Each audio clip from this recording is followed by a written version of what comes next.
So, what do you want to talk about? I can tell you what I don't want to talk about, but what we're going to talk about. Yeah, we are.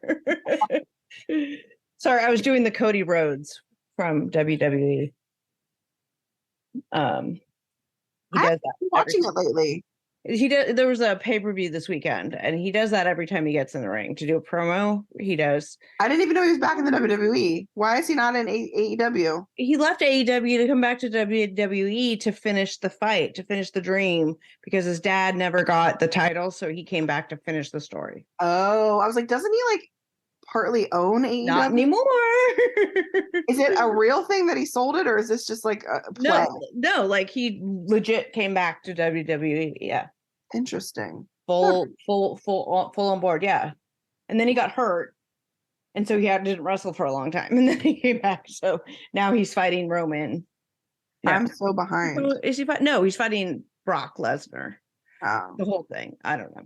Anyway, but when he gets in the ring to do a promo, he's like, so Roman Reigns is one of what do you want to talk about? I met Roman Reigns. It was one of the greatest days of my life. Not only that, but like I actually touched him when he was coming down the stairs, but then I actually met him at an autograph signing. And my friend Mark came with us and my friend Emerson. And so Mark was standing behind my friend Aaron and I. And we were all laughing. And Roman turned to Mark and goes, "Are you with these crazy ladies?" And Mark was like, Yep. We're like, ah! I can't believe he got leukemia and then came back to the ring the way he did. Like, that's insane to me. I love that man so much. That was insane to me. I used to not like him because he had like no wrestling moves and he was so overhyped. And I'm like, guy doesn't know how he has like 3 wrestling moves. He doesn't like, I don't like, but then he's not good on the mic. That's okay. Yeah, and then they came back and they kind of retooled him, and then they made him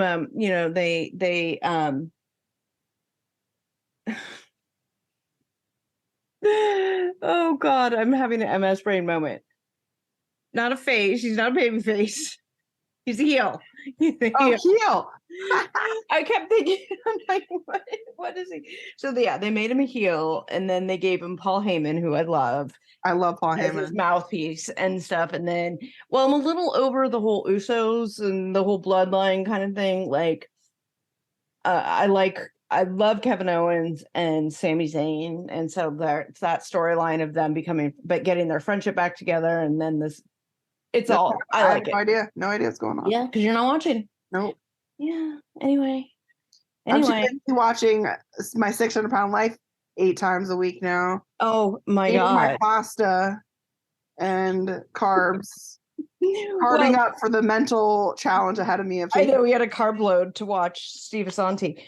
So yeah, we're going to talk about. So we had a special request, and we're going to talk about the Assanti Brothers, but we will be right back and do all that. And we are back. Welcome back, you guys. So we are by special request. We have been specially requested to do the Assanti Brothers for Fat Friday.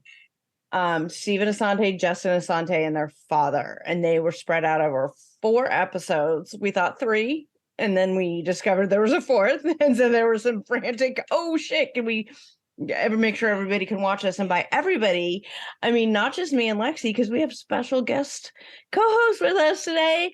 We have Wess. Yeah, and Wes's background is out of this world. And your hair wrap is amazing. That's a turban. Can you hear me? Your turban, yes. You look like turban. It's my turban. You read my mind. I was like, tell me my fortune. Right. I love it. So, I'm getting very into my tarot card era, right? This is my gypsy era. So I thought, well, you know what? I like a good so down here we call them snookies, right? So the beanies that you wear, like the beanie hats. Mm-hmm. You call them snookies, okay? Down here we call them snookies, right? At least in the town I'm from. And so I like a good snookie because I'm going bald. But I thought, well, I like the turban look, so I thought I would try one, and I think I look fabulous. I love it. I wear it everywhere now. Wes, can you read? Can you do a reading for me at some time? Sure, I can. I'm not very good at it. Now, if it was palms or fire, I could do that because I've done that for years. But I'll be more than happy to do a tarot reading You for can you. practice on me. Okay. I've been doing them on, I don't know if y'all will let me promote it here or not, but Of there is course, you can another. promote whatever you want. We let Well, you no, promote your asshole on here. Come on now. Well, no, there is a bear chaser app called Growler, Okay. and very similar to TikTok. They have a live streaming option, Okay. and so I love to do live streams there. And so I've been practicing my my tarot reading skills there. Oh, interesting. Interesting. Can you tell us some stories from Growler, the Growler app? Can you tell us, like, you always have stories? Well, so on Growler, you cannot they do not want to have like nudity or sex or anything, right? Like you can't have that because the You can't children have sex on camera. You can't show can't your have sex, asshole on right, camera. Okay. right. You can't do any of that, right? So, but there's some workarounds. Oh God, what do you do? What? I don't do it. I don't do it. All but right. there are some very yummy men that have found out that if you manipulate the camera in certain angles, the algorithm, because it's an automatic bot that watches it, the algorithm doesn't catch it. And so that's fun. Okay, I'm gonna need this explained to me, how the algorithm catches it and how that is foiled. Like, you gotta explain. So apparently it's just like an AI bot that just like monitors all the chats, right? And I guess it does like a visual AI, right? And so if the camera is not up and down like this, like this is how it reads. So this is how it's programmed to read, right? Up and down. Okay. But if it's turned upside down, it like discombobulates it and it doesn't know what it's reading. Doesn't know what it's looking at. Yeah. So you flip your camera. Yeah. And so does it make the guy look like he's standing on his head? No, I mean it literally just shows his image upside down. But the I guess the AI bot doesn't recognize that the image is upside down. It just recognizes that there's an image in there, but it keeps it from seeing anything. It doesn't understand. Yeah. If it's not seeing it head, shoulders, knees, and toes in that order from the top to the bottom, it doesn't know what it's looking at. Yeah. Okay. So you go live stream, and then they live stream they do show their buttholes. Well, what is some of them do. Some of them. So, I have to say, for many, many years, Growler did not have this live stream feature. I don't know, I'm trying to get better lighting. I'm trying to work on my lighting. I don't know how well it is or not, but so for many, many years, oh, see, that's bad. Yeah, so cut your face off. many years, Growler did not have a live stream feature. And so this is something new that they've recently introduced, maybe in the last 2 or 3 years, and it seems to have taken off. But you can, I don't know, it's fun. So if there are any gay bear chasers or gay bear admirers or people that just like to have a good time, please download the Growler app and come support us because it's fun. Okay. So let me ask this. Maybe I'm showing my ignorance, but are you the bear or are you the bear chaser or the bear chaser? Oh, I am technically, so a bear is a hairy gay man, a large hairy gay man, right? Right. I am a large gay man that has chest hair and belly hair. I'm not like super duper hairy. Like, I mean, I have chest hair, but I'm not like, some men have it on their back and on their shoulders. And like my Italian husband has hair. Yeah. I don't, that's not me. Right. That's not me. Right.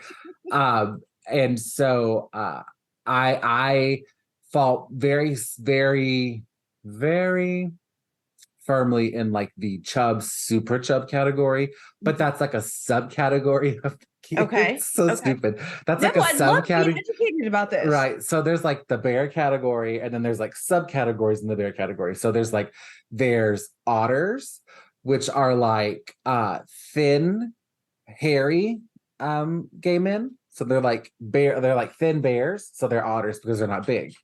Okay. Right. Okay. Yeah. So there's an otter, right?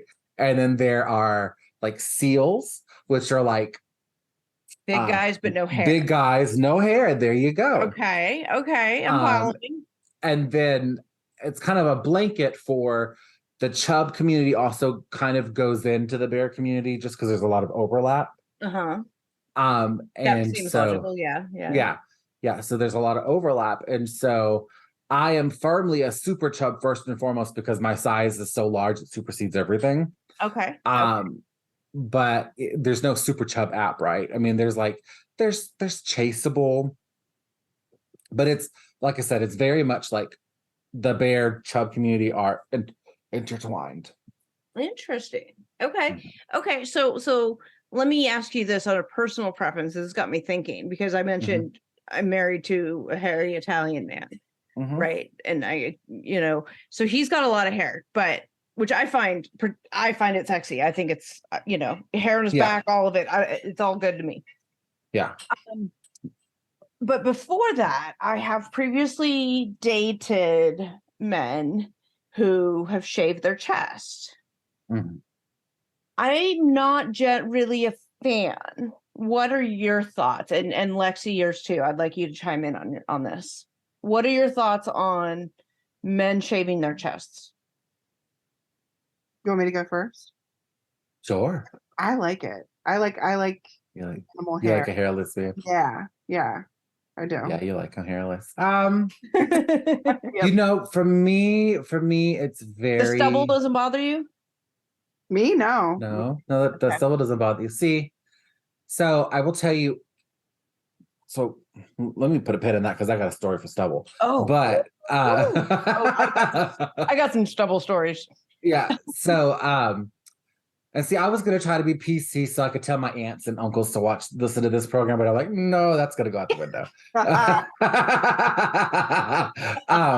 Maybe we'll do another episode that will be not needing the explicit label on it.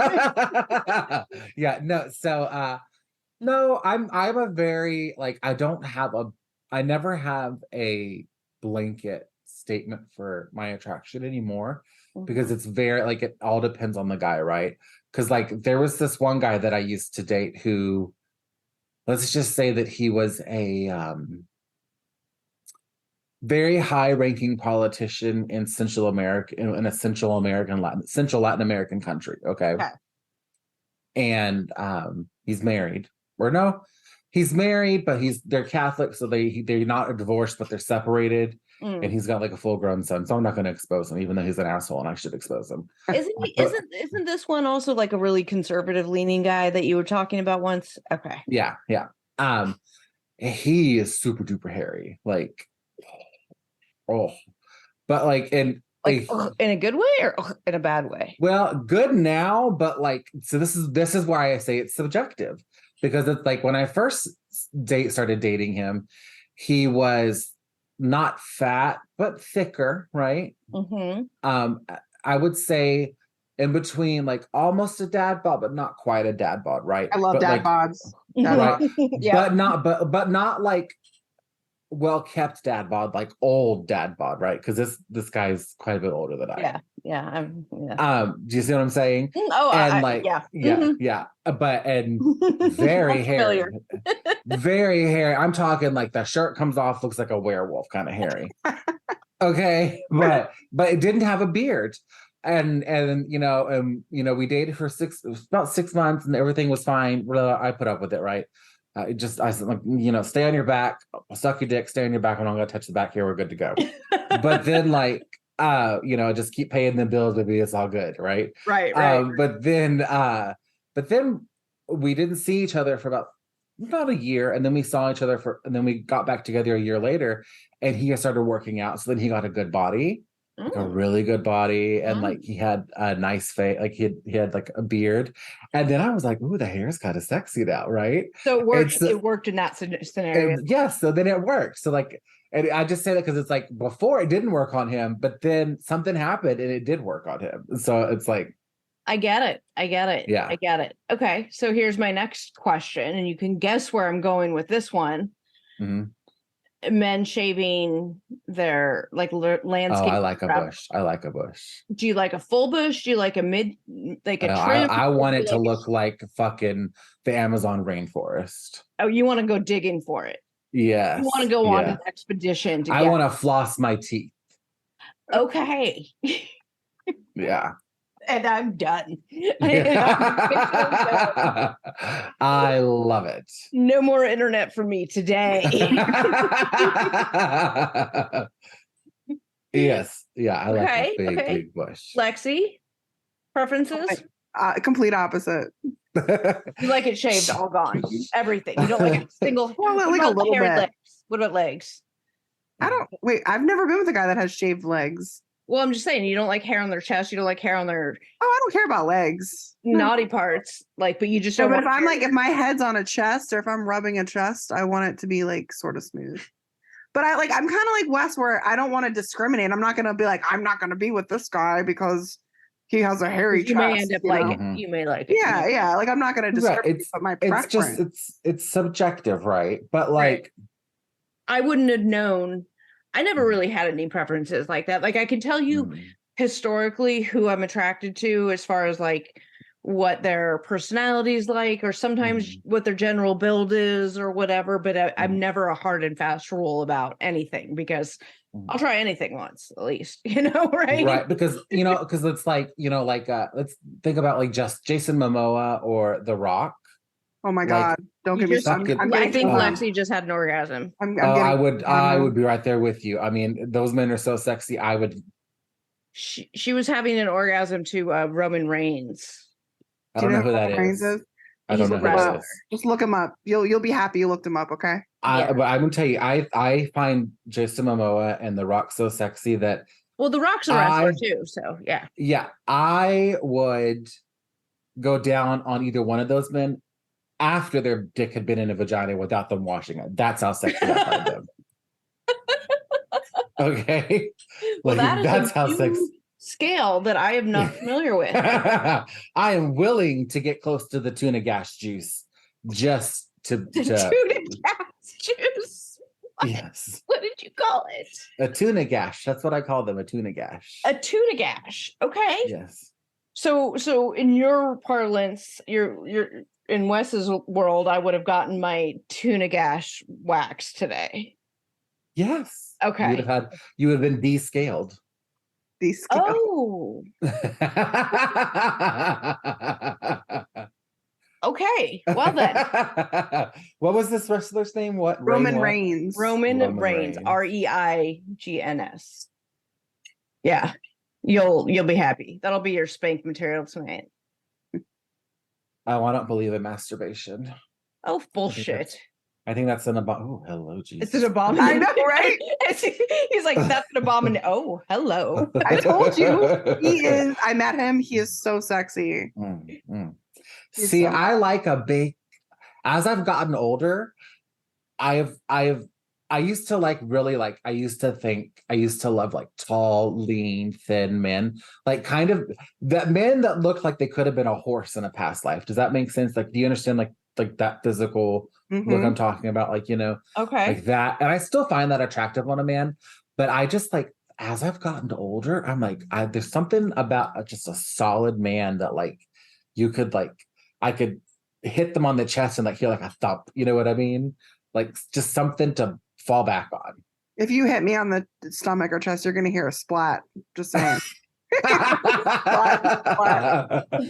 So I have a wrestler that I'm fond of, and I just texted you guys a picture. Ooh. Right. Ooh, yes. Yeah. I would want. I don't even know who that is.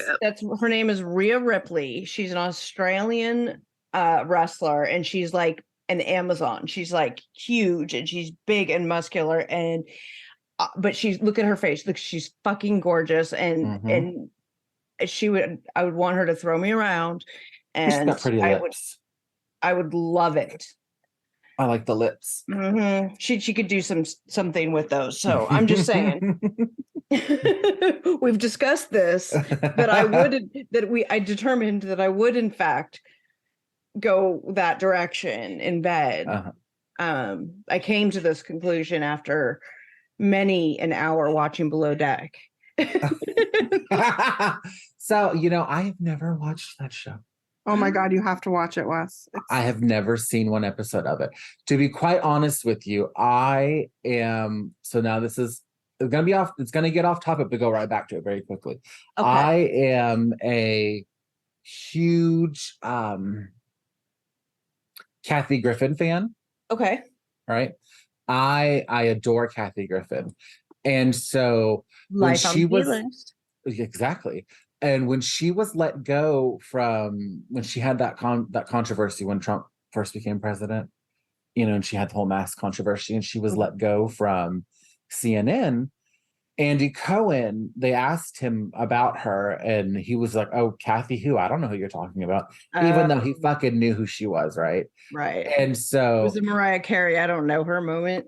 Exactly. And so ever since then, I've just had this like, I'm against Andy Cohen, like, right, and so like ever since that moment, my hatred for him has just been growing and growing. And so it's like, I cannot, like, I used to love to watch the Real Housewives shows. But now, like, because of his association. A couple of them I'll watch, but I know it sounds so stupid, but it's just like, I just can't get over it. Like, yeah. No, I get it. So we're Bills fans in this house. My husband is a diehard Bills fan, and the Bills' sworn enemy is the Patriots. The Patriots play in a stadium called Gillette Stadium. My husband will not use Gillette razors. Even though, so then Tom Brady was, because he was like repping them, but now Josh Allen also represents he reps them too now. And Josh Allen is the Bills quarterback. So now he's conflicted. He's like, I can kind of, and he also, so my husband will not listen to Bon Jovi. Has Bon Jovi threatened to try, they were wanting to buy the Buffalo Bills once. And if they had bought them, they would have moved them and to New Jersey or something. And because of that, they never did. They didn't buy them. But because of that, my husband will not listen to Bon Jovi. So your association, why you won't watch it, makes complete sense in my world. I used to work for the Big Blue Box home improvement store. Okay. I worked for them for about a year or two. This is how like brand loyal I am. You in construction? Oh, right. I was the cashier. I was. I do admin roles, honey. I work in admin. I push papers. And you're not carrying lumber around. I am not carrying lumber. No. I was introduced to the website, I was told to Google lesbian lumberjacks the other day. So I'm very versed in handling wood. I just don't handle lumber. Yeah, come on, you set me up for that. I did. That was so easy. Your head that. But easy like Kaya's mom. No, but I used to work for the big blue box hardware store, and obviously their biggest competitor is the big orange one, right? To this, even though the blue store fired my ass, to this day, I still will not shop at the orange box. I cannot bring myself to do it. And this was over 12 years ago. All right. So you're saying you're a petty ass bitch is what you're saying. Oh, I am. As Charlotte Dobre, shout out to one of the best YouTubers out there, Charlotte Dobre. She's the queen of petty. I'm like the grand dame of petty. Okay. Do I dare ask you to come back to the stubble story? So you guys know what rim jobs are, right? Rim job, yes. Okay. Well, so, there was a long time there where I had relations with a gentleman caller, right? And so here recently, I've been feeling my oats, as they say from RuPaul's Drag Race, and Okay. wanted to hook up. So I hooked up with this guy, and he loved to give rim jobs. Like that was what he loved to do. I'm like, fine, whatever. I have an amazing ass. This is fine. Like I like to have my body worship. Let's do it. Well, if this is gonna happen, make them shave like 5 minutes before they go down there, because he had fucking stubble, and for the next 2 days, I was walking around clapping my cheeks like they were fucking road rash. Okay, I mean it was horrible. Road rash on your asshole. Yes, it was horrible, and like 20 minutes in, I was like, "Ooh, wait, this is not feeling." This is not going to be good tomorrow. This is not going to be good tomorrow. Just hope you didn't eat Taco Bell tonight. Don't eat any Taco Bell because you got to wipe that ass. Yeah, I was like, this is not going to be good. like post childbirth when we have to. Did you do something? I love your hair. By the way, I didn't tell you how much I like your hair. Thank you. I wish I had hair to do, but I don't. Well, this is Lauren's work. She likes to I just, I'm like, chop it off, do whatever. And she's like, ooh. So she came up with this. She had like 3 different purples, and yeah, so it's fun. Maybe I'll get a wig. I'm thinking about maybe getting a men's hairpiece. A men's hairpiece, huh? Mm-hmm. I learned about some of the. Do they have kind that like you medically glue to your head? Mm-hmm. Yeah. Yeah, I didn't know this. Yeah, they're like $500. Oh. Yeah, I feel like that would hurt your skin. Yeah, I mean it's hypoallergenic, but there was a discussion on another webpage, not a webpage, somebody else's Facebook group that was talking about the Love in Paradise couple, Val and whatever his boyfriend's name is, I forget. But Val has a whole hairpiece situation happening. Mm-hmm. And so I learned from that. So there was I'm sure you guys know who Jason Alexander is from Seinfeld, right? Mm-hmm. So for the last 20-30 years, this man has been bald. Like I'm talking like my level of bald, right? Okay. And then a few years ago, I saw him on Bill Maher's show. Okay. And he had a full fucking head of hair. And nobody was talking about it. Everyone was just acting like it was normal. Just like pretending that it was always there. And I'm like, wait, this man was on the biggest TV show for 20 fucking years, bald. And now he's got more hair than Jesus? Like, let's come on. And he's just going like this, and as he scratches it, you can see like it moves a little bit like that, and he pushes it back. No. I'm like, surely this is a skit. Like, surely, like this is a bit, right? This is a bit. Yeah, like this has got to be a bit. Oh, you disappeared. There you are, and you're back. Miss Cleo is back. Okay. All right. Well, let's get into the reason why we're here. The reason why I've gathered you all together. We are going to do, there it is. Have you knocked the cord off of your microphone tonight? No, I changed the way my microphone is. It plugs in up here now, and the cord that I always kick out was the cord for the headphones. The headphone jack doesn't work anymore, so it's a whole thing. Yeah, I've broken it beyond repair. We are going to talk about the Assanti Brothers. There are 4 episodes of the Assanti Brothers, which are Stephen Assanti, Justin Assanti, and their father. And they're from Rhode Island, which is not like people. I forget that it's actually a state, and they're actually people from there. So now we have this, and we're doing this at the request of one of our listeners. Alyssa Padilla has requested this, and so we said, "Oh yeah, let's go." Let's dive into the Assanti Brothers. So they are fairly notorious. If you're a fan of My 600 Pound Life, you will have heard of them. And people want to know what's going on. And we watched all of their episodes for you. So let's start at the very, very beginning. Lexi, Wess? Sure. Yeah. So we meet Stephen Assanti and Justin, and we find out a little bit about their history. They kind of go right into the history of them growing up. We find out that their mother abandoned them at a young age, and she was a pretty much raging alcoholic. She liked to go clubbing. So they live with their dad, and their mom just left them to live with another man. So starting at a young age, they both suffered from a food addiction. And it seems like out of the two brothers, Stephen was the one that would always throw tantrums and like manipulate his way into getting food at a young age. Mm-hmm. And he was also a bully to Justin. They're like severely overweight, by the way, everyone. Like severely. Yeah, I mean, yeah. Wes. So I think I don't think, my controversial opinion is, I don't think that Stephen and Justin are as different as people tend to think that they are.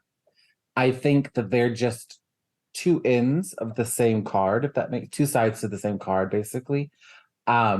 Whereas I think Stephen is very manipulative with his anger and his like bombastic personality and attitude. Mm-hmm. I feel that Justin is just as manipulative with his behavior, yes, and his pouting and his like he'll ignore his father, he'll lock himself in his room, he'll walk away, it's his dad just buys him a as puppy. right. Well, he resorts back to like, I don't want to say infantile, but definitely childish behavior. Both of them, both of them haven't Yes. matured beyond like third grade. It's ridiculous. But I agree with you 100%, Wes. I do, like, they're both just as bad. Stephen, I think, gets more attention because he's more bombastic. Yes.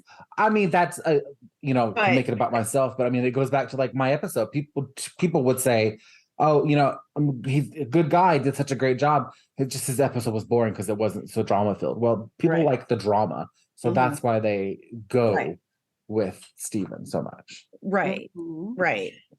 And Justin has his own jacked up ways. So Stephen went so far as to have his dad arrested and then drop the charges because his dad told him he would buy him a large pizza. And he agreed. He said, if you buy me a large pizza, I won't press charges. Who does that? Well, let me. As the food addict in the room here. Okay.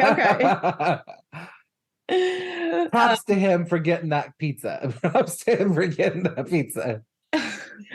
Yeah. So we start out with I'm like talking like them now, right? Like the Rhode Island rub it off on me. I watch way too much of it. You need some we start water. out with the knowledge that learning that he was getting himself kicked out of this Rhode Island hospital for being an asshole to the nurses.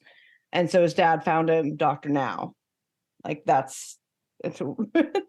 we get I'm going to ask another question, and maybe I'm surely I cannot be the only person that thought this, but I know at one, and maybe we'll get to this in a little bit. I know at one point Stephen got married to a woman. Mm-hmm.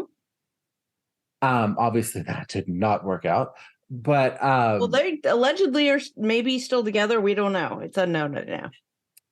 I kind of have a feeling that he's a homosexual. You know what? I'm not. I actually I wouldn't too.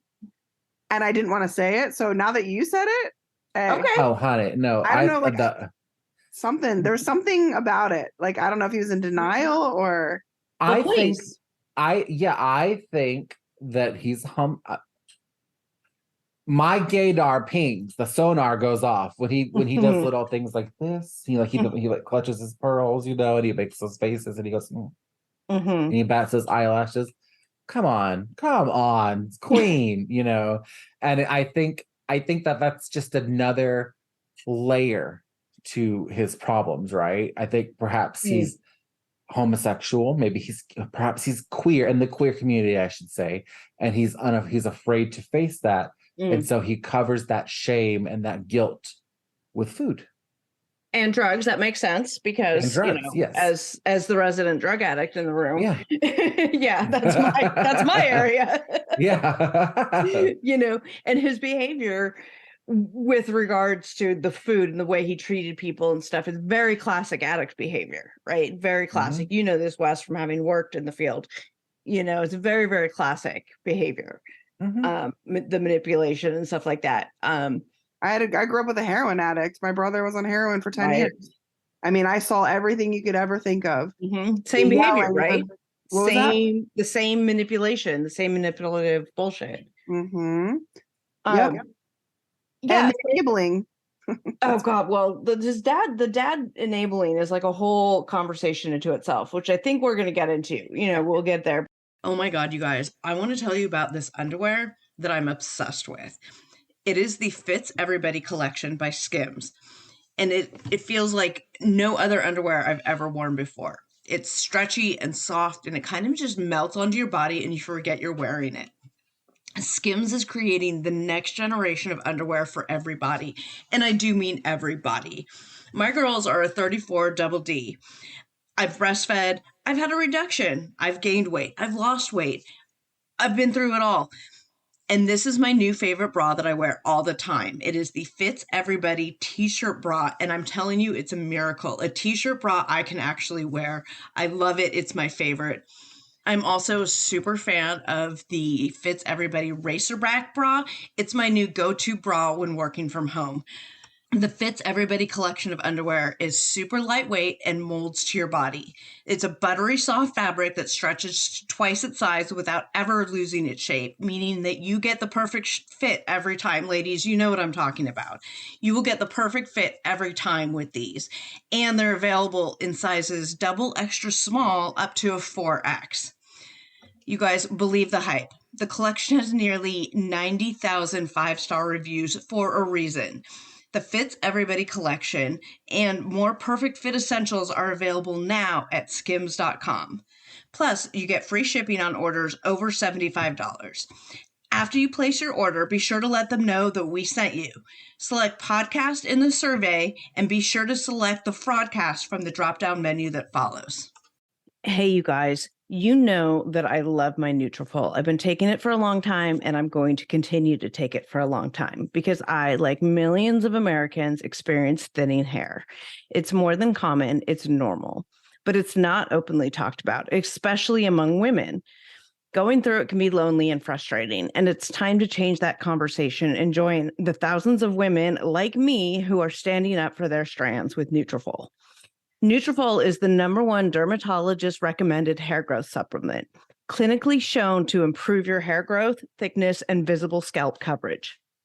Nutrafol supports healthy hair growth from within by targeting the 5 root causes of thinning: stress, hormones, environment, nutrition, and metabolism through a whole body health. Nutrafol has 3 unique formulas to support women throughout all stages of life, including postpartum and menopause. Each formula is physician formulated using natural, drug-free, medical-grade ingredients in consistently effective dosages so that you get the most reliable results. In a clinical study, 86% of women reported improved hair growth after 6 months. Over 3,000 top doctors and stylists recommend Nutrafol as an effective and high-quality solution for healthier hair. You can grow thicker, healthier hair and support our show by going to Nutrafol.com and entering the promo code FRAUD to save $10 off your first month subscription. This offer is only available to U.S. customers for a limited time. Plus, you get free shipping on every order. Get $10 off at Nutrafol.com, spelled Nutrafol.com, with the promo code FRAUD. We start off with... Now, all 3 of them, I can't remember, does Justin go with them the first time? Yeah, Yes. They all go together because they're going to get seen, and they all go to, so they're driving, and they show the dynamic of who Steven is, and he's just this crazy, He's a diva. And they're constantly all yelling at each other, always, but Dad does it too. Okay, so now, wait, now this is my naivete, but from my understanding, maybe, I don't know, I know this is offensive to a lot of people, but that's just also stereotypical, like, aside from them, but isn't it just like, from what I was raised, like, people on the Italians on the East Coast, they're very dramatic and loud and blah, blah, you know what I mean? And not to this extent. Okay. I mean, I've definitely, you see it, you see, and people go, I'm just Italian, which I think is always bullshit, because it doesn't give you the excuse to be an asshole just because you have your, I mean, I'm Irish. And I'm an alcoholic. I'm a fucking walking cliche. Like what? I mean, I'm part German, so we're not going to go on that stereotype. But you know, I'm Russian, so you all know. Like, yeah. Yeah. So but theirs went beyond just a loud family, right? There's as far beyond that. There's a dysfunction there that is so probably generational, this generational trauma. There's obviously father picking who he does, and you can tell by like some of the things that he says gives you a clue. It's kind of like leakage to what their relationship really is like, behind closed doors, and how much dad enables them, because he's like, I mean, we can go to the obvious when Justin's having a fit later and dad's like, so I bought him a dog. Like, what? Yeah. I bought him a dog. I mean, he's throwing a fit. He's having a temper tantrum. So let's reward that with a dog. He's having a temper tantrum because he doesn't want to be in the same state as Steven, which we'll get there. Okay. Anyway, we're driving to Texas. Right. And of course they're in the medical RV, and already Steven is manipulating his dad and the nurse in the RV, getting 2 meals from them. And he's yelling, "Give me pizza!"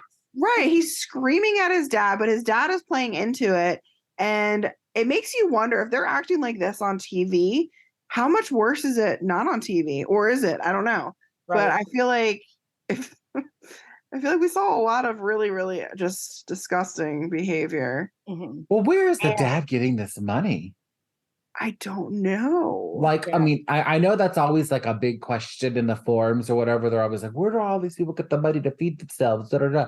But like, to hire a medical RV and pay for that to drive from Rhode Island to Texas. An ambulance ride alone is like $6,000. Right. For like 20 minutes. Like what did that transport cost them? And how many times they drove across country? And even up to the last episode, the 4th episode, which was, I forget the date of it. I mean, look at the date, but to the 4th episode where Steven is talking about how his dad buys him food. Like, they're in different states, but he'll call his dad and say, "Dad, order food." Yeah. He had his dad buy him a fucking sandwich 2 days before his surgery. Right. You're supposed to be. I had that surgery with that doctor. I know the rules. You're supposed to be on a liquid diet for at least a week before the surgery. Do you remember the scene where he's talking to Justin and saying, "Well, I had a meatball sub before. You should probably not do that." Yeah, because you could die from that when they cut you open. You could die from the anesthesia on that. Yeah, I mean. And I don't understand. I'm sorry. I just don't understand why Dr. Nalzardan continued with the surgery, because he would have seen that sub in his stomach. Yeah, I guess that's true, huh? And I don't know, but I don't know. All right. So we're on the way to Texas. Yeah. And then I get upset about that. Steven Sr. is like making jokes about the future portion sizes that Steven's going to be eating and making fun of it. And I'm like, how are you going to make fun of, the small dynamic is so unhealthy. This is where you can see it start manifesting, right? In that kind of behavior. And then he breaks the bed. Somehow the bed breaks in the RV. And so they have to like MacGyver it, I've been there before. Oh. In the RV? In the medical RV? Not in the medical RV. I didn't even know those existed. Like, crazy. Who the fuck thinks about a medical RV? Well, then he was complaining about like, oh, it was a long journey. I'm like, bitch, you're in a bed. You're in a full-on bed. Right. Like, you're. How is that any different from you at home? Right. I was like, you look so comfortable in that big bed. Oh my gosh.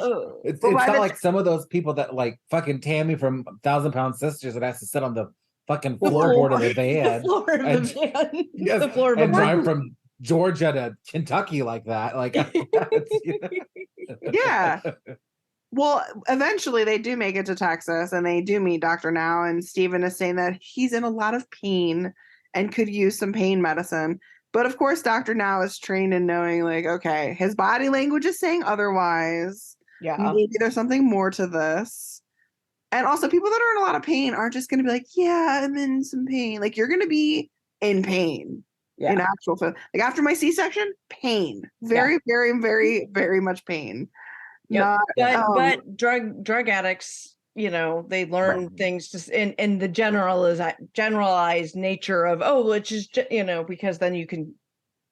Yeah, and he's also used to, you know, he regresses to like whininess, right? Because he's like whining about it, and so like, you know, that goes back to like a spoiled child. You spoiled children whine, and that's how they get what they want. They whine, they get what they want.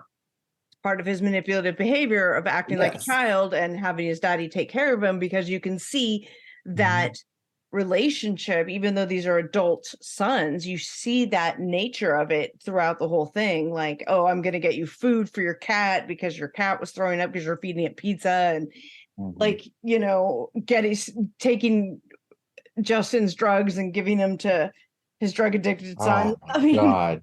Like, that was horrible. Yeah. Okay. Well, so at the hospital, Justin wanted to like possibly, I guess, be interested in getting surgery or doing the process along with his brother. But then he all of a sudden had social anxiety and didn't want to talk to Dr. Now when he said he wanted him to get an echo, which is simple and it's necessary. He was 600 pounds. Like, you have to do the basic stuff. But he wouldn't even look at Dr. Now. He was holding up his phone so the camera was reversed so he could see him through the camera phone. And I'm like, you know, I can't diagnose anyone. I'm not licensed to diagnose, but I'm like, is he maybe on the spectrum? And I'm not talking negatively about anyone on the spectrum, but I mean, like, his behavior is like antisocial, like behavior is like almost. Well, he says he has a social. They talk about his social anxiety, and it seems like it's a very extreme form. If it's just that, I feel like there's more to it that we didn't see, that they're not saying. Yeah, because like he was fine in talking to everyone outside of the hospital, but this is a pattern. He does this repeatedly over and over again. So it makes me think like they were both very much abused. They didn't get into that, but I'm like, this is like serious issues. So I think that I definitely think there had to be some trauma there somewhere, because there, you know, I you know, you guys know I've talked about this before. You don't get to be 600 plus pounds without something, right? Some sort of trauma. I don't care how lazy you are, how much you like to eat. You're not going to eat so much that you get to 600 fucking pounds unless there's a problem. Right. There's some kind of underlying pathology. Yeah. Right. And that maybe they didn't get it. Maybe they didn't want to get into it on the show. And that, aside from the fact that, you know, yes, you can fall back on the trope of like, yeah, you signed up to be on the show, so, you know, you should talk about it. I get that. But on the same token, like, I can understand, hey, whatever trauma you had, if you don't want to talk about it, that's your right. Right. Absolutely. You know? Absolutely. But, you know, and maybe you're not in a place where you are able to, maybe you're not ready to confront that trauma, right? Right. I get that. You don't have words for it, or right. any number of things. Right. I get that, because I trust me, I was there. But yeah, like Lexi said, there's just got to be something there, because these guys act out in these guys just exhibit everything I see about them exhibits PTSD responses. Yeah, their regression into the childlike behavior, and how they handle any sort of stressful or whatever uncomfortable situation. It makes me think that is a trauma response, that is a response that they had to deal with their whole life. Well, that's what makes me wonder, because you see the father exploding into rage in situations that don't warrant getting angry about, much less rageful, you know. Like, it's him talking about, you know, his surgery, and then dad suddenly yelling that he's going to have smaller portions, and if you just hadn't done this, so, you know, and it turns into something It's not at all proportional to what triggered it, Right. And I wonder if there was physical abuse that went along with that at the Right. Maybe And then not anymore because they're bigger than he is, and they probably sit on him and started hitting back. Would be my guess. Well, but and when not they only were that, younger, right, and not only that, but then like I also think about how, I look at how like the edit that my dad got from my episode, right? And how everyone is like, "Oh, your dad is so great," and he's so wonderful, and he's such a supportive dad, and so forth and so on. And yes, you can't. I hate when people blame anything on an edit because it's like the edit can't make something appear that didn't happen. They can manipulate things to make it look a certain way, but at the end of the day, that still had to have happened, right? Yeah. So yes, and in that regards, my dad was very supportive, but by no means many years ago was my dad a very supportive person. Right. And so that makes me wonder, did their dad get a better edit than he should have? Yes, I think 100%. So. Even as much as bad as the dad looks. Yeah. Just because I think by comparison, Right. But yeah. I think, and that's what I'm talking about. Like you see the rage response that he has, like, I mean, it had to have been, he flies off the handle like this and hit. Like, I don't see that happening. I don't see it just being a volume, like a voice thing. I feel like there's totally a physical component. Maybe he does, like I said, doesn't do it anymore because they got big enough to start hitting back. Would be my guess. Well, or maybe he didn't do it on the show because the cameras were there. Yeah. Because I also think of like, do you remember when Steven had the surgery and he was talking to his mom on the iPad?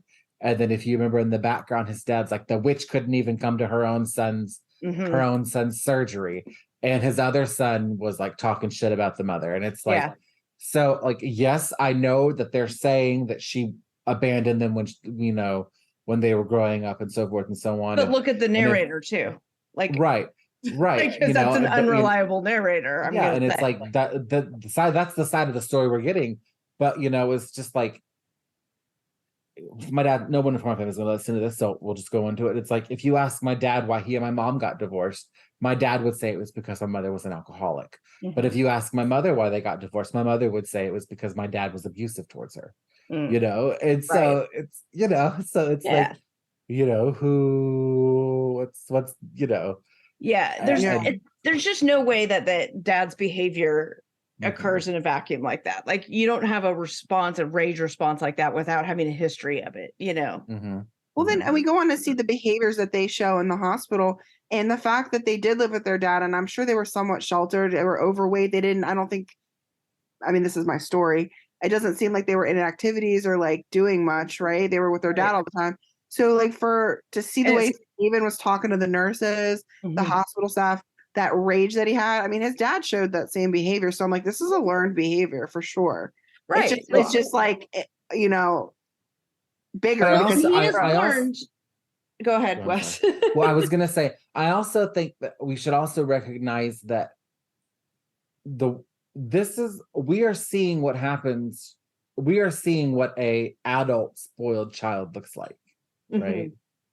With both of these guys. Right. Like, these are a prime example of if you don't discipline your child when they're having a tantrum at 3 years old, this is what they're going to look like at 33 years old, right?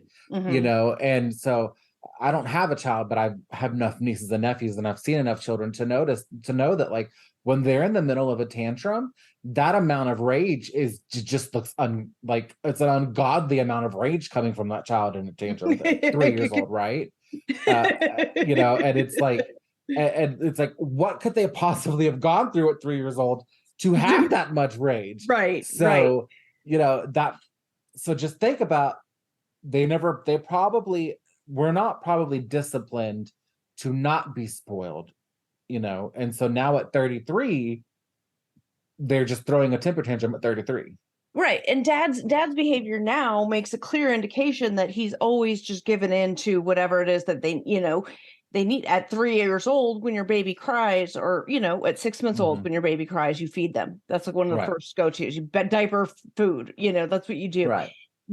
He's like continued to do that, right? Like as the kids got older, they would cry and scream and whine. So what do? You'd give them food, right? Well, and they've also learned that if I do this action, I get this reward. Exactly.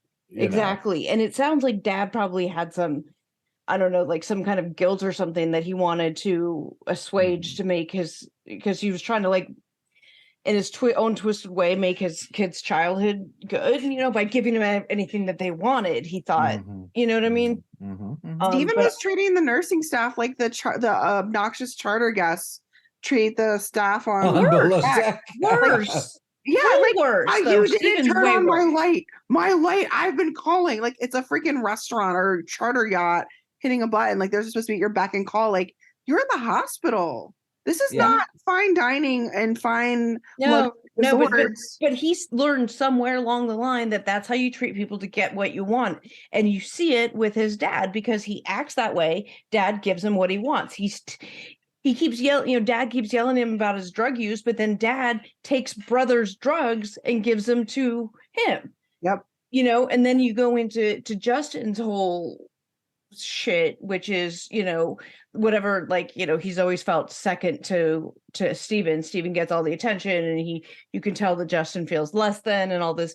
He has his whatever social anxiety, but then he has his own problematic behavior of, well, I just don't even want to be in the same state. I'm just going to quit the program, which is completely non-healthy ways of coping with things. It's the same manipulation as yelling and as yelling like Steven does. It's just it's just the reverse coin. So Dr. Now ordered a psych eval for Steven, and he mentioned that he had some mental disorders or something. Did he ever, I didn't catch it, did he ever go into what those were? Not that I was aware of. I just wanted to verify that because I was like, I didn't catch anything and I listened for it. So, okay. No, but clearly, I mean, I'd be curious to know what, I would love to speak to like a licensed like psychiatrist or psychologist or something about it, because of what they would observe his behaviors, because you see it through the course of the episodes. Like, you see the first episode, he's yelling and screaming all the time. He's in this one particular, particularized kind of manic mode of drug seeking, of his drug addiction and stuff. But then you fast forward, say, to like the fourth episode, and he's just, or is it the fourth or the third, where he's just like almost catatonic the way he's talking. And it's like, okay, well, I wonder what kind of medication he's on for what kind of psychotropic medications he's on that made him have that kind of affect, Dilaudid. They gave him Dilaudid. It was IV Dilaudid that did it. No, but later in other episodes when like he's like in like Dr. Now's office or whatever. Yeah, that's true. Yeah. Yeah. Well, my friend's a pharmacist. I can have her come on. But his, just the way that, was his behaviors are manifesting the way that they are. I wonder that made me wonder too, was because I'm like, oh, he's clearly on some kind of psychotropic medication.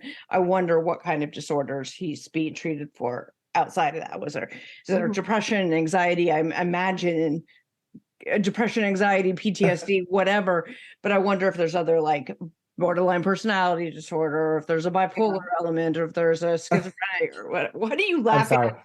I giggle because I'm sitting here at my desk looking at my bottle of Ritalin, Xanax, Wellbutrin, and I'm thinking, oh, Case in point, Exhibit A. Yep. We're all on something, right? Everybody's got some kind of mental, I wish I was on something right now. All the time I was talking about this. Talk to me after the meeting. Well, anyway.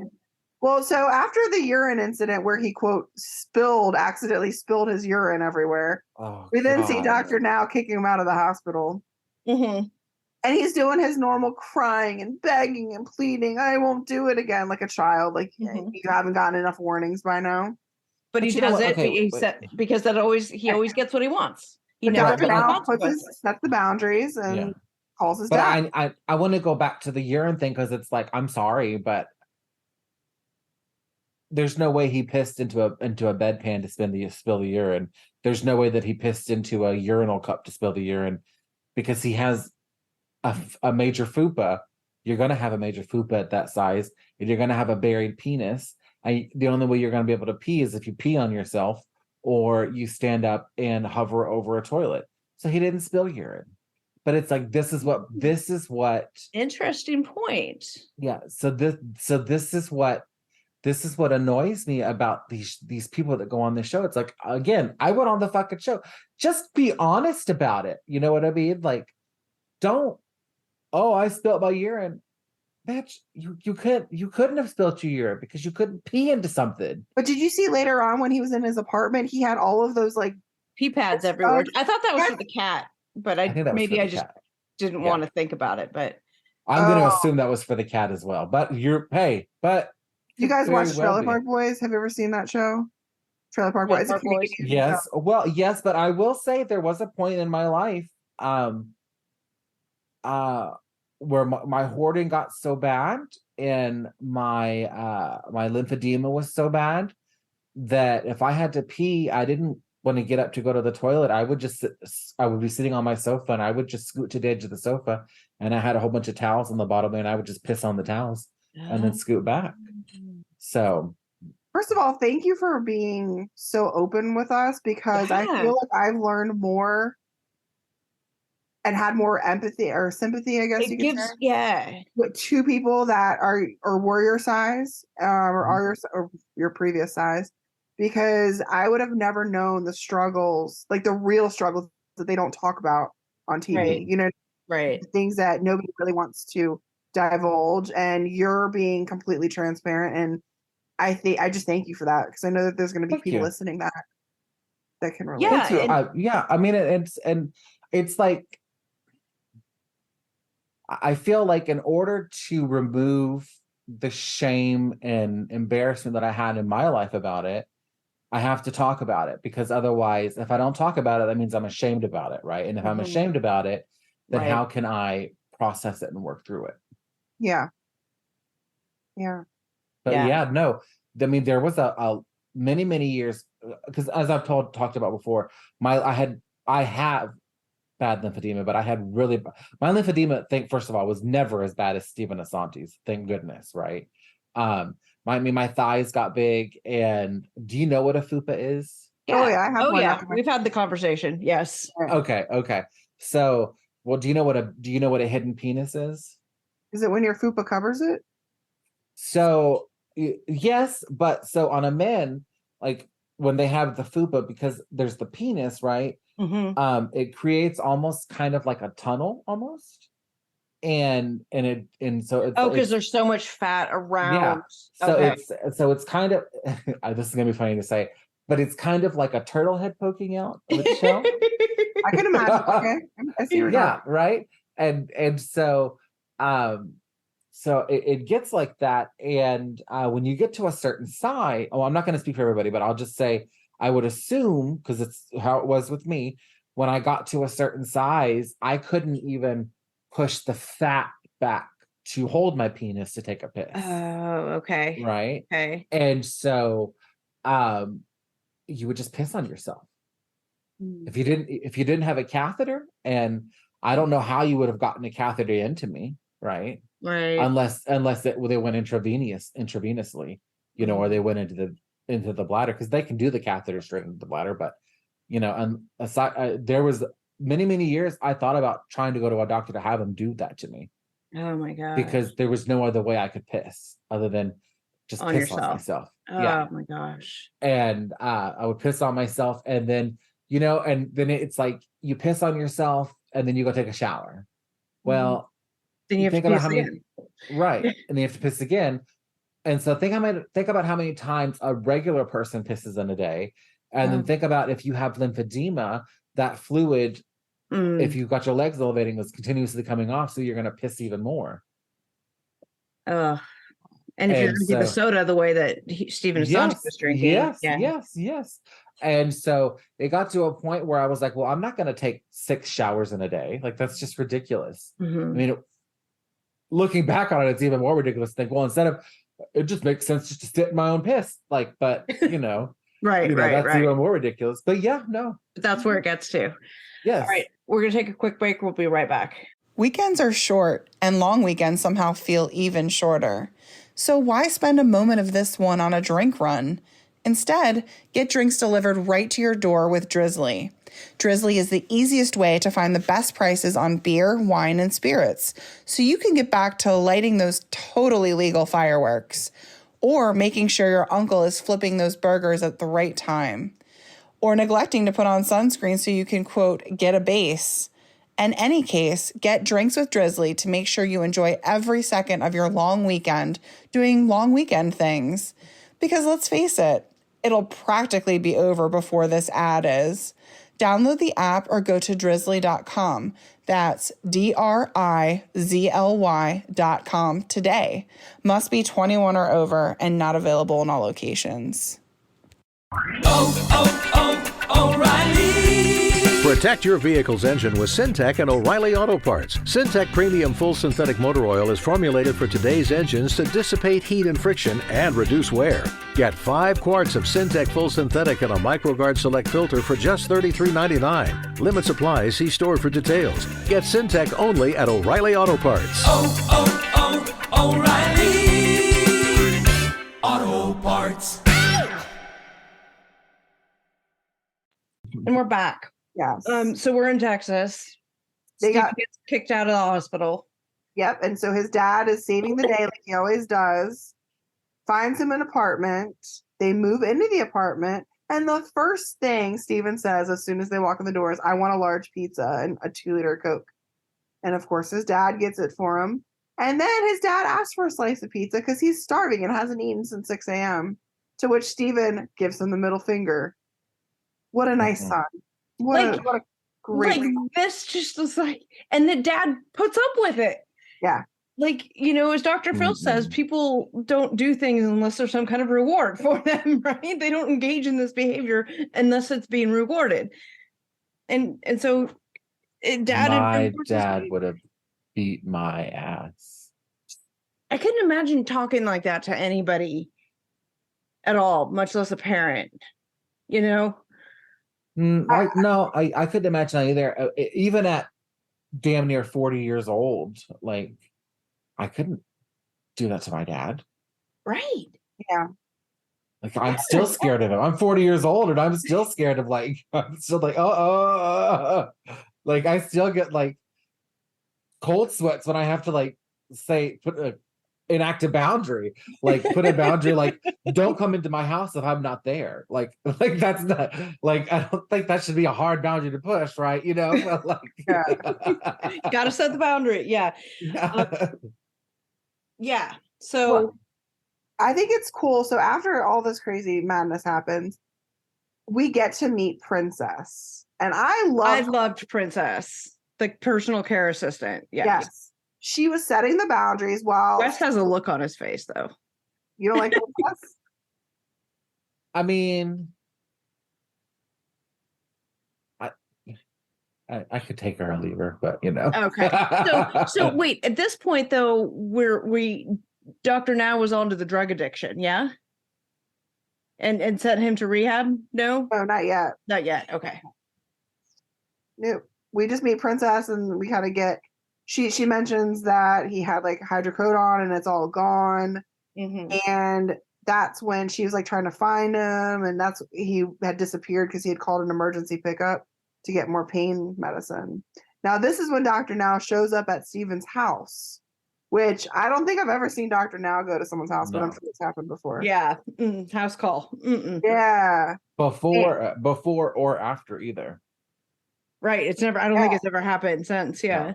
No. And he notices that Steven's been pulling his hair out. Mm-hmm.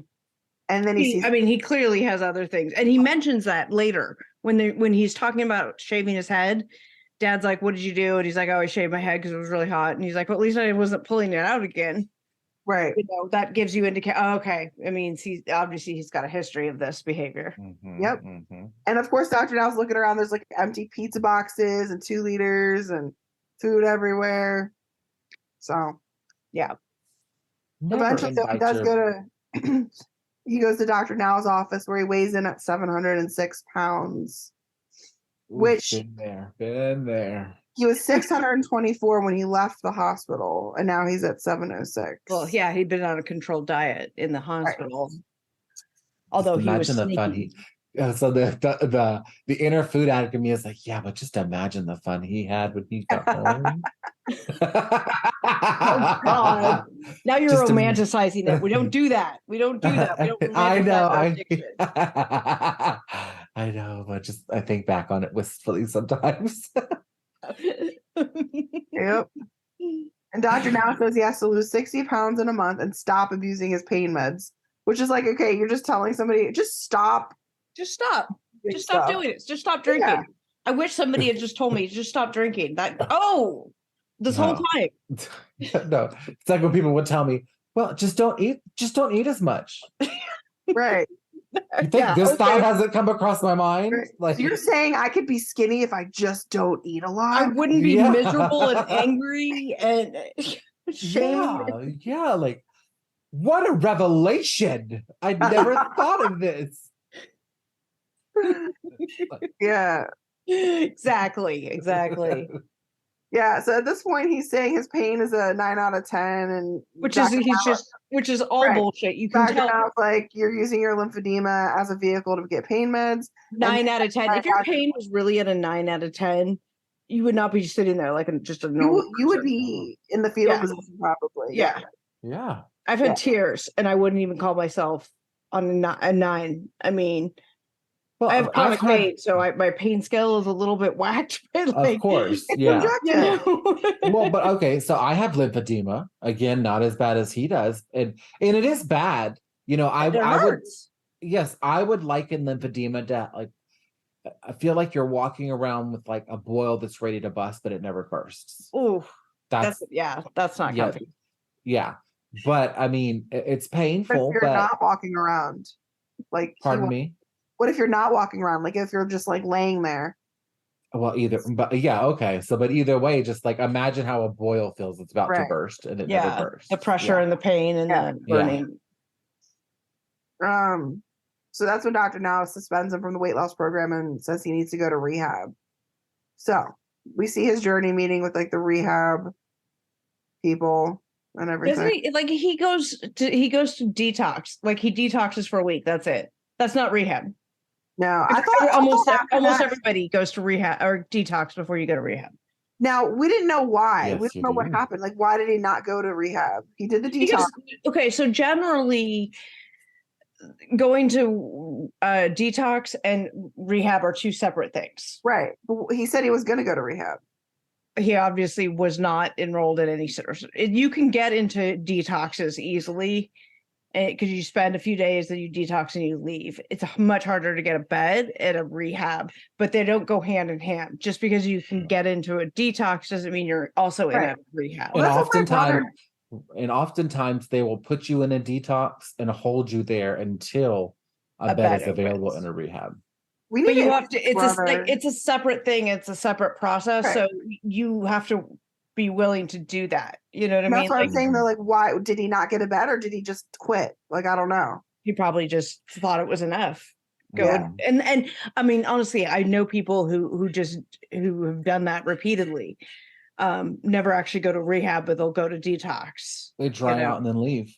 Out and leave. Yeah. You just need like a break from it to reset you. You get medically detoxed depending on what kind of medication, what your addiction is. Right. Like booze, they medically withdraw you from booze with because you could die from that. That's because they could booze and benzos can actually kill you. As horrible as like heroin withdrawals and stuff, it won't kill you. No, it's miserable and you're shitting and you're like bad stuff coming out both ends and your body hurts and aches and it's just terrible. And given the amount that Stephen Assanti must have had to have been on with it, if he was getting dilaudid shots, like that's hardcore stuff, right? So if he to detox from that stuff. Like there are, so we see this play out a little bit with him, is that he was on Suboxone when he left. And Wes, I'm sure you're familiar with this from working in the field, is Suboxone's a kind of medication that's like an opiate, but it's like two different kinds of medication, basically. That's like an opiate and an opiate agnostic, right? So it's like it gives you the opiate, so your body gets it, but then it also delivers it with this other thing that blocks the effects of it, so you don't get the high or whatever. So it's kind of like people that are addicted to crystal meth, or was it crystal heroin, and like they that go to heroin methadone. and they give a meth. Yeah. Similar. It's like a replacement drug therapy it's like type a of step thing. down, right? It's supposed to be like a stopgap step down. Yeah. I mean, and people's opinions of it vary all over widely. From addicts to harm reduction is. I mean, it's a big thing. But in any case. And what I think is, what I was curious though is like, I wonder which rehab he went to in Houston, because I used to work at that. When I worked in a rehab, it was in Houston. Was it a detox? Because it had a detox and a rehab. Okay. And I actually went to St. John's for detox. Oh, is that where he did it? Okay. At the hospital? St. John's. Yeah, it was like a hospital. Okay. A lot of hospitals will have a detox. Mm-hmm. Not all of them will, and not all of them will have beds available, but some of them do have a detox there. And again, like getting a bed there at a hospital detox is not going to be the same as getting a bed at a inpatient rehab center. Right, because like the place that I worked at, we had a detox unit, and everybody that came for the rehab, everyone that came into the rehab had to go to detox first, and they had to be at the detox for however long the doctor said they needed to be there for. And then once the doctor cleared them from detox, then they were transitioned to the rehab housing. So that's what mine was like. So when I went, I did both, but they were separate units. And I mean, they weren't necessarily affiliated. They just had relationships with. So like when I contacted the rehab place, they made the arrangements for the detox and all of that stuff. And made the arrangements like with my parents for the payment, because my parents paid for rehab for me. And here's the rub of it. Here's the thing, the kicker about detoxes versus rehabs is that detoxes are medical, right? So detoxes is a medical treatment that's insurance covered, right? They're treating you for medical stuff. When I went to detox, all of my detox and all of my detox medications were covered. Rehab, the only things that were covered would be any medications I was put on, and my urinalysis, my twice a week pee in a cups. Was this in Virginia? No, I went to California just because the way rehabs and detoxes and insurance and medical and all this stuff works, such a racket. It's horrible. The whole industry is fucked. I'm sorry, but it is. There's like tons of documentaries and stuff out there about for-profit rehabs, and they're really just pill factories, and they're just a 30-day stint at the place that I worked at. And the place that I worked at, they had like a high-end facility that was in like the hill country in Texas, like around the Austin area. And then they had like a day patient facility, and then they also had the flagship facility like where I worked, which was just like the norm, just like regular rehab. Just that regular rehab facility, a 30-day stay was $30,000. Yeah, I was going to say mine. Yeah, I was there for 2 months, so my rehab stay was $60,000. We were paying cash, so we were paying full price because the prices insurance pay is reduced. This working in the field, right, Lexi? Like, well, my brother does this for a living. That's literally what he does. The negotiated prices that insurance companies pay, they don't pay the $30,000 a month. They pay a far lesser amount. But because we were paying cash, we paid full price. So you best believe they treated me, they gave me my services. But I only realized that later after the fact, when I realized what a racket rehabs are. I really, really wish my brother was here, because this is literally have him on. We need to, because he literally coordinates with insurance companies to cover the services to get people beds and stuff at his facility. It's very fascinating. That's at that rehab that I worked at. That's the one where the lady told us that a poltergeist had raped her in the shower. But what she had actually done was she had ripped the steel wool backing off of a sponge and scraped out the inside of her ass cheeks. And then she said it was a poltergeist that raped her. Oh my God. Yeah, they get crazy. Drugs, guys. Don't do them. Drugs are bad, kids. Yeah. The things I learned about drugs in rehab, I learned way more about drugs in rehab than I did ever on the street anywhere else. But that's because I didn't really I didn't do those kinds of drugs. I did booze and pills when they were available. But anyway, we digress. So Steven goes to this 7-day detox. He gets put on Suboxone and he gets his prescription. That's what he's screaming about. He needs his treatment medication. It'll be your fault. But I'm going to relapse because you won't give me money to get my fill because the insurance, blah, blah, blah. Again, this all goes to that.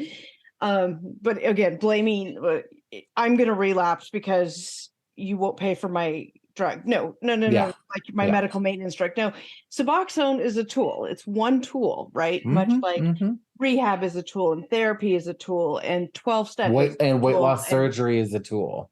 Right. All of these things, right? You can't just go on Suboxone, and say, okay, I'm going to get off heroin just on Suboxone. There's a medication called naltrexone, which is a very similar medication. And they found that it works in alcoholism patients by blocking a craving for alcohol. They put me on that when I was there.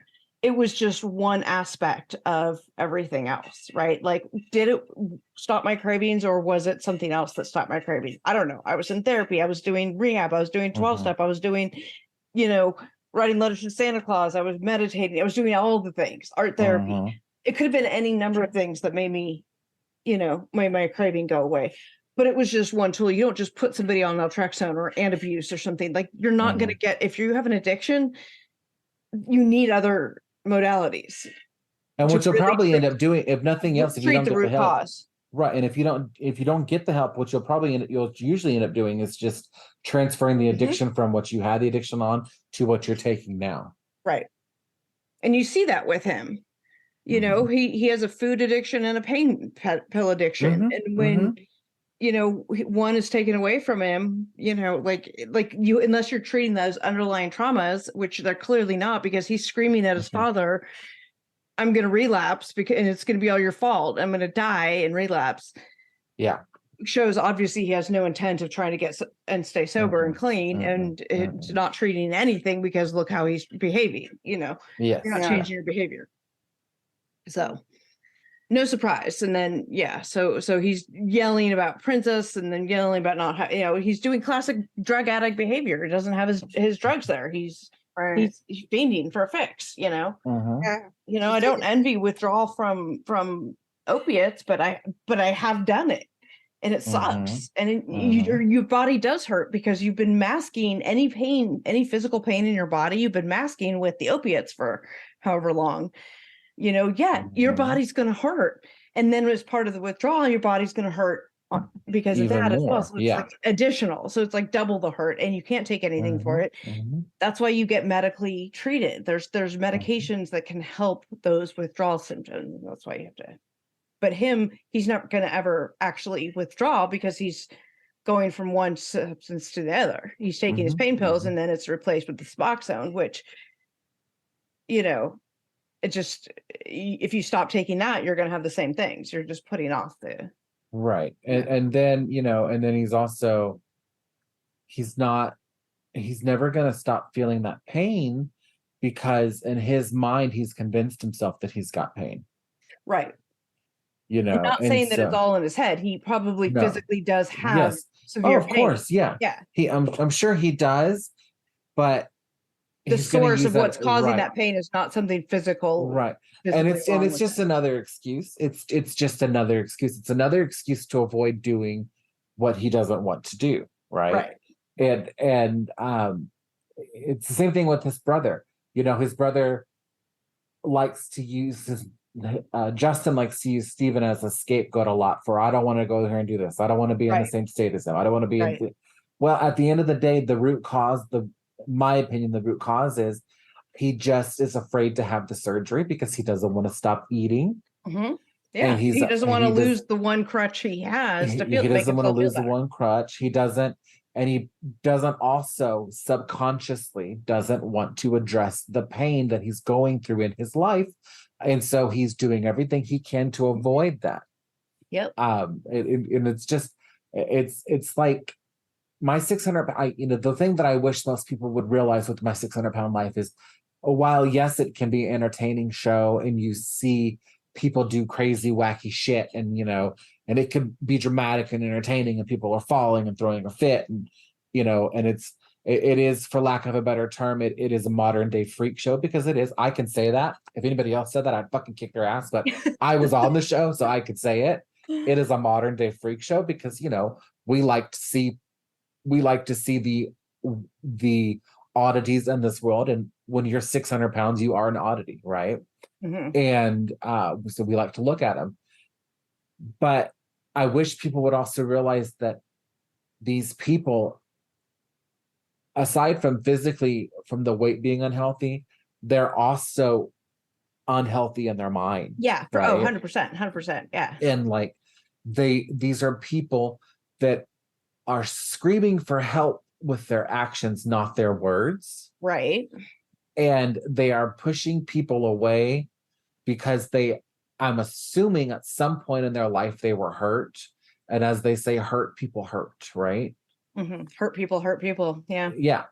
And so I know for me, I'll just speak for myself. I shouted the loudest and I isolated myself and I treated people like shit because I didn't want them to get close to me to hurt me again. Mm-hmm. And that's just what I think it boils down to with these people, is that all these other people, is they just have some pain or trauma in their life and they don't want to be hurt again. And so this is how they avoid being hurt. They make themselves intolerable to be around, so people don't want to be around them. Well, and so if nobody's around them, nobody can hurt them. That's true. So with all of this being said, and all of his drug addiction stuff, Steven still gets approved for surgery at some point, right? He still gets the surgery. Like, yeah, and so that's like I feel like that's like rewarding a bad kid's temper tantrum.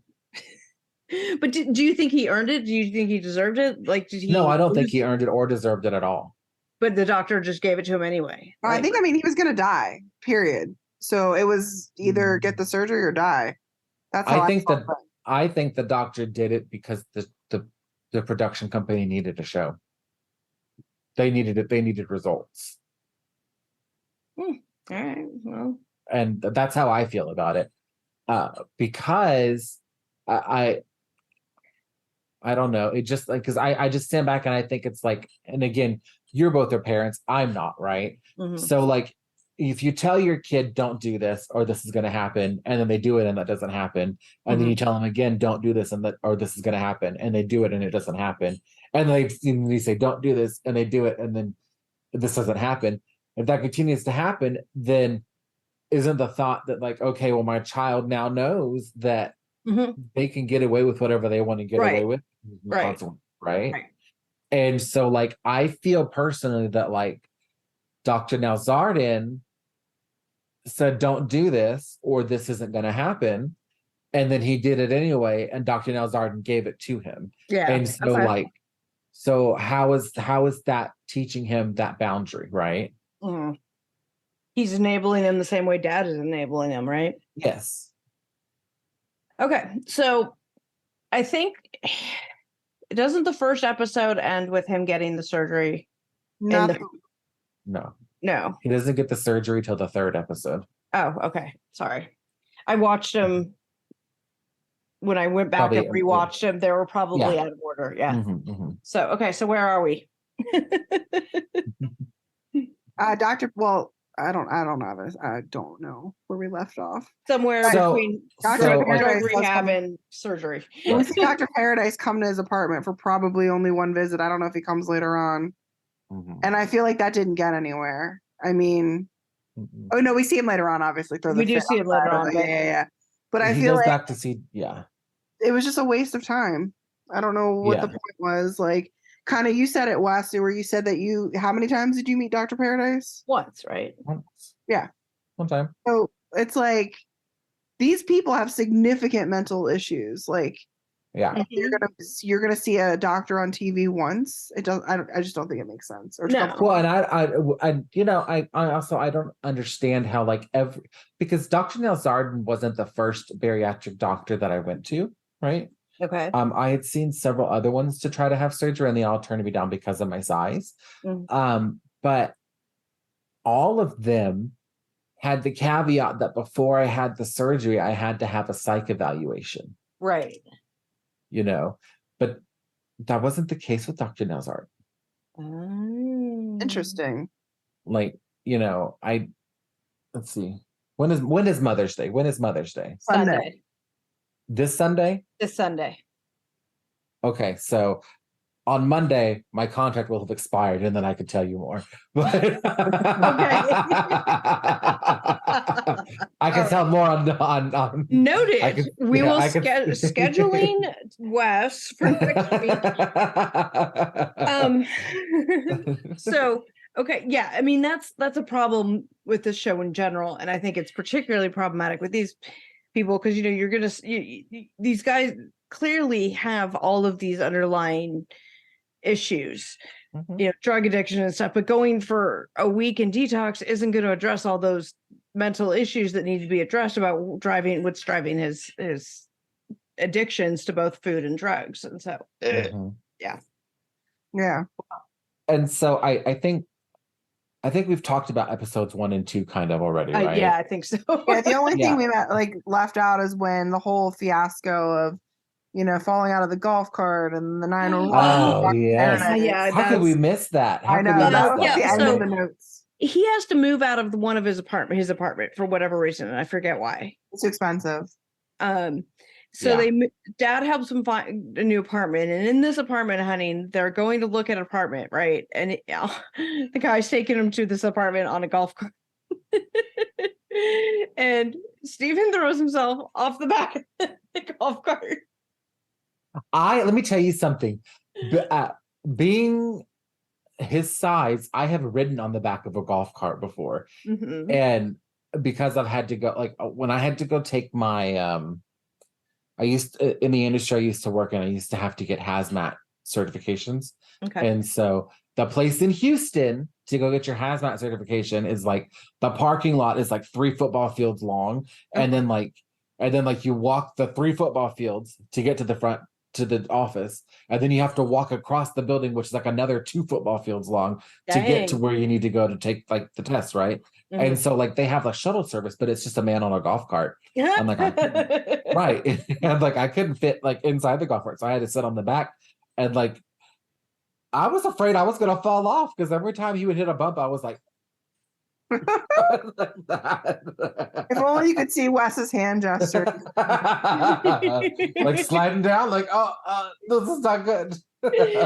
So he throws himself off the back of this golf cart and throws this whole I'm in pain, 9 out of 10. I need Dilaudid. That should be a t-shirt. I probably Dilaudid. If it isn't, he needs to make it. He needs to make some money off of that. He gets some of his teeth back.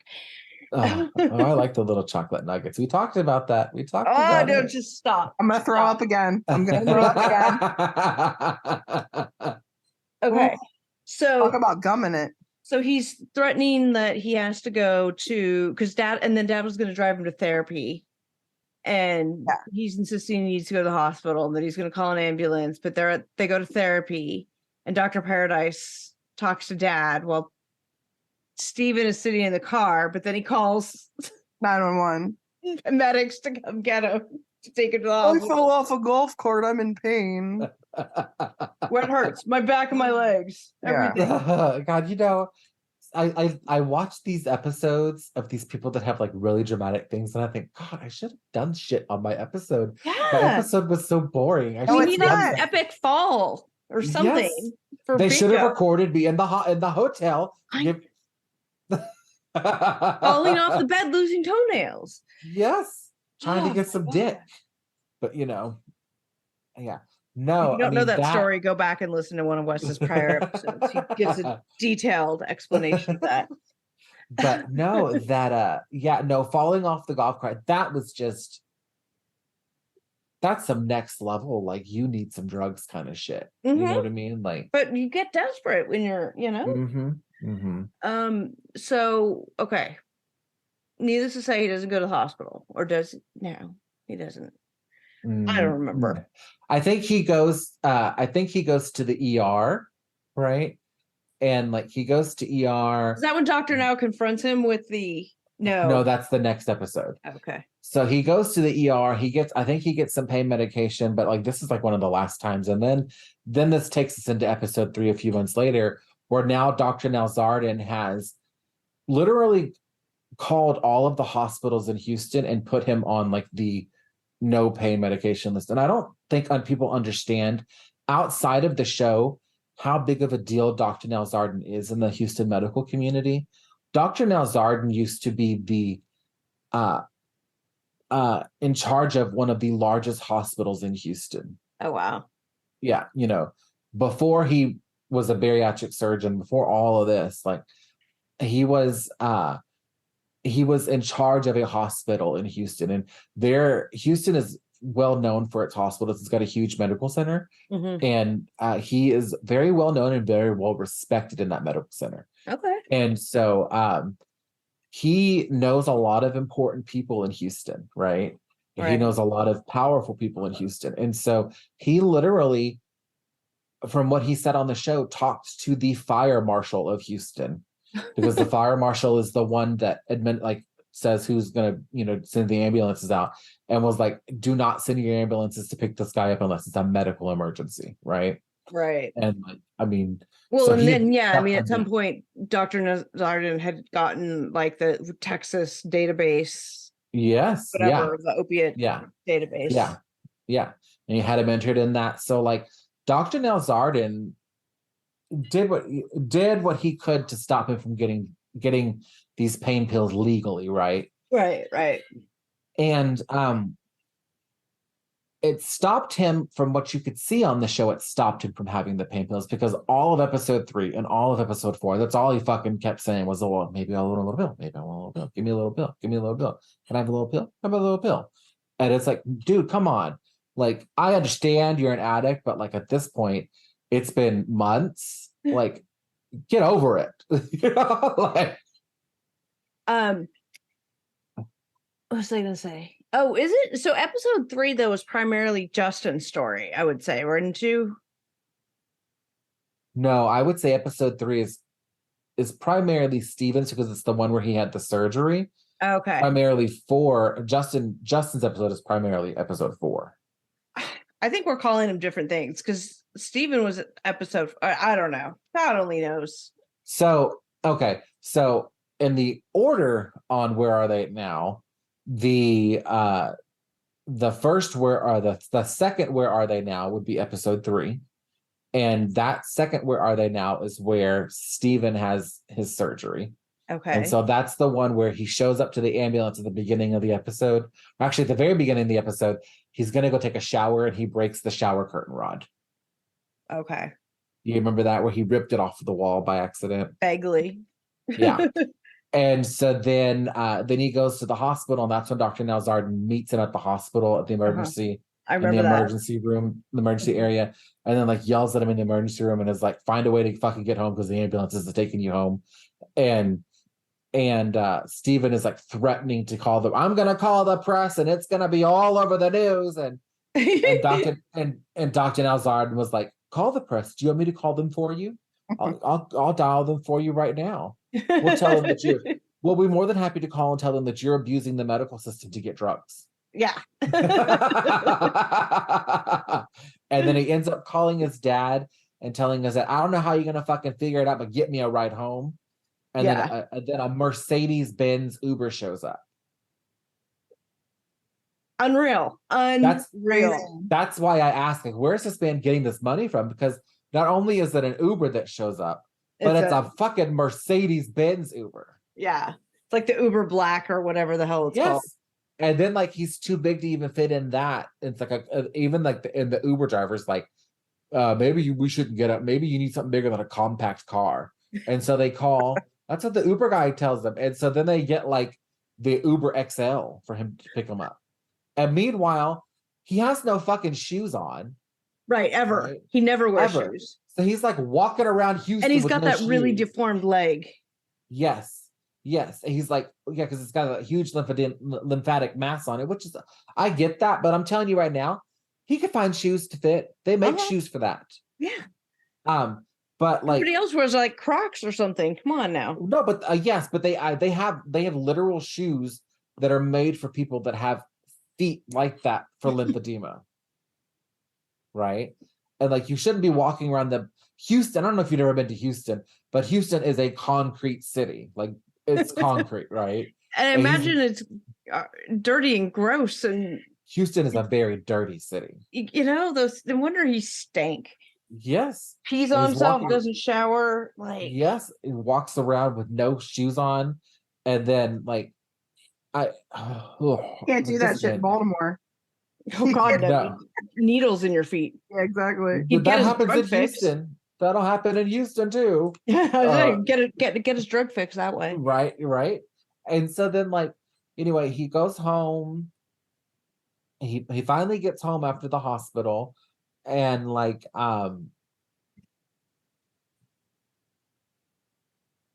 you know, then they go back to then they go to Rhode Island with the dad and the other brother, right? Mm-hmm. And they talk about Justin, and Justin's talking about how like, oh, I'm trying to lose weight. I eat only 3 meals a day, and so I eat 2 really good meals, and then I reward myself with the third meal. You know, with my third meal, I reward myself. And then the next thing they show, he's like at a restaurant with his dad ordering pasta. Right. You know, and his dad is buying the pasta. Mm-hmm, of course, just more of the same behavior. Right. So wait, at what point in this do we have Justin opening his toy store? He did that in the earlier episodes that I So see, I got my episodes then confused. If you guys are okay. Yeah, so I think that was technically the first Where Are They Now episode, so that would be like episode 2. Okay. Right? It was in the actual the the very first episode. Okay. Yeah. So then it was in the very first episode. Okay. Yeah. Okay.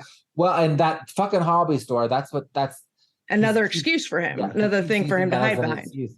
Yeah, but like meanwhile, they never show anybody in that store. So like I'm gonna Google if it's still open. It's not. Right. I think he closed it. Oh. I think he had to close it. But they had one scene where all the kids were a bunch of people were there putting models together, which was probably entirely set up. It was, but then it's also like, does he stink? Like, I wonder, like, does he stink? Does he stink like his brother? And like, because like that was like always my biggest concern when I was really, really like in the 700s is like I never wanted to be the smelly fat man. And so like even to this day, I still have like this huge paranoia. And because I had COVID, I can't smell anymore. And so like it's like, and now I don't know if I'm the smelly fat man, you know? And so like, ugh. So funny story, my brother does not have a sense of smell. He was born that way.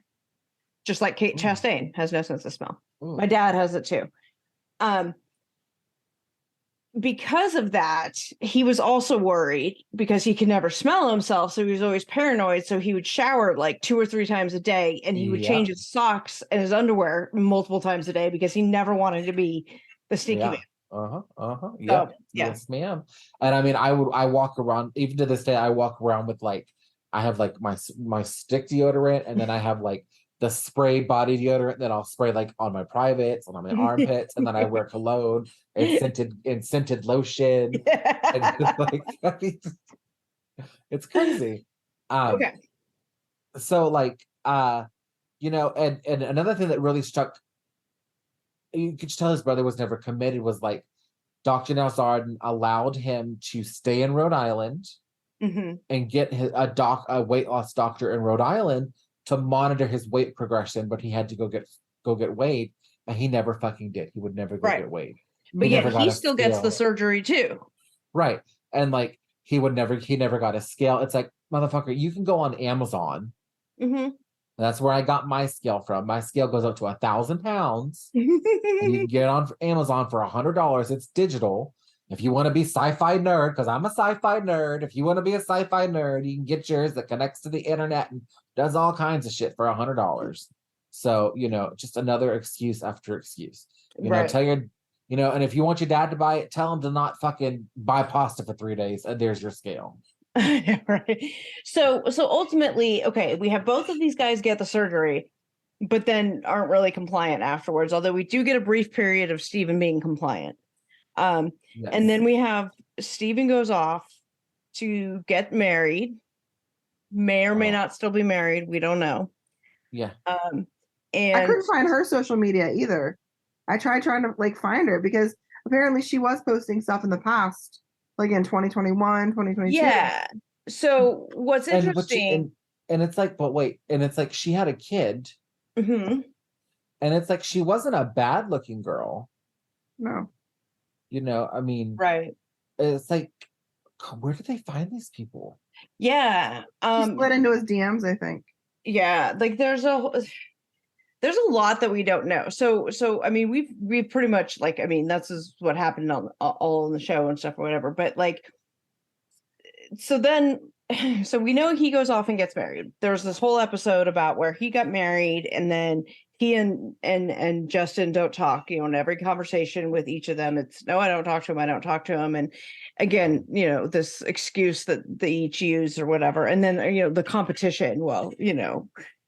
Because we had that whole scene where, you know, Justin didn't want to go to his appointment because his dad was going to have them to both go together, and then Justin wanted to leave the state and stuff. But then so Stephen meets this woman and he moves to Iowa, marries her, and moves in there. And so then Justin was like, okay, well, now I can go back to Dr. Nalzardan now that Stephen's not in the state anymore. It's like, oh, well, you told him, like. Right, yeah. And it's like, hello, Houston's a fucking... Houston is a huge city. It tells you how ridiculous his excuse is, right? Yes, yeah. So he goes and he's like, okay, well, maybe I'll try again, and goes, and that's when he gets into that what progression with the the weight, you know, with the doctor, whatever. And then Stephen reappears and meets up with Dr. Nalzardan via Zoom, right? And it decides he wants to get back on because, like, his wife's going to leave him because he's back on drugs and back engaging in all his behaviors or whatever. And it's a very weird conversation. And he seemed very affected. So, like, it's another one of these, I wonder what kind of psychotropic drugs he may have been on, because he's clearly, like, altered. Well, and it's like, and then I wonder, like, this woman clearly saw how he was on television, right? Like, they did not sugarcoat it. And I'm sure that, like, he was much worse, and they didn't show the as bad as he was, right? And it's like, you can't be surprised that you are getting with a man that has a drug problem again. Like, yeah, I read a quote somewhere where she said something like, I saw his beautiful, don't quote me on this, whatever. I have it in front of me. Oh, you read it then, because I'm like, it's ridiculous. I was trying to find him because the moment I saw him on TV, I thought he was a beautiful person. And I wanted to know him, not because of TV, but because I knew he was my soulmate. I felt it, and I just had to find him. And then he's nothing like how he's perceived on the TV show or at all on his YouTube videos. He's a gentleman and a fantastic lover. Ew. And lover of life in general. Right now. Are they like current though? I believe so. Maybe I'm wrong. But let's see. I have my flashlight on because I have no lights on. Let me see. Because I was like jokingly gonna buy you one, and then I was like, I got $55 to send you. $55? Yes, he's charging more than Danielle and these 90-day people. Oh my gosh. So you guys, if you want a Stephen Assanti cameo, please, if somebody wants to drop the money, find out if they're actively doing them, and find out if you want to do that. Okay. I mean, I'm not telling you go spend the money on it, but if you have gotten one from him recently, please let us know. So he has 345 reviews with a 4.81 star rating. And the last cameo that he did that with a review left was April this year, last month. So he is active on Cameo. Okay. So somebody, if you get a cameo from him or if you have gotten one, let us know, please. For now, though, Stephen Assanti, if there is further updates, we will, of course, continue to further update you.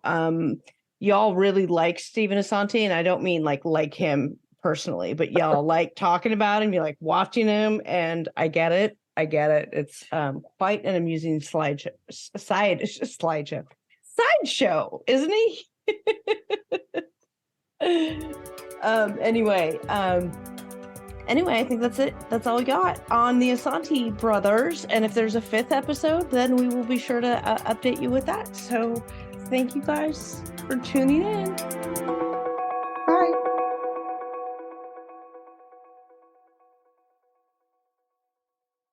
Progressive Insurance protects people's cars, homes, and other vehicles. But if you've ever seen our commercials or even just heard our name, you probably already knew that. What you may not know is that we support Humble Design, a nonprofit that furnishes homes for families and veterans emerging from homelessness. Because a little help goes a long way. And a lot of help, well, you get the idea. Now, if you already knew all of this about Progressive Insurance, we're impressed. We'll have to find something else cool to tell you next time. Find out more about how we're dedicated to our customers and communities at Progressive.com. Progressive Casualty Insurance Company and Affiliates.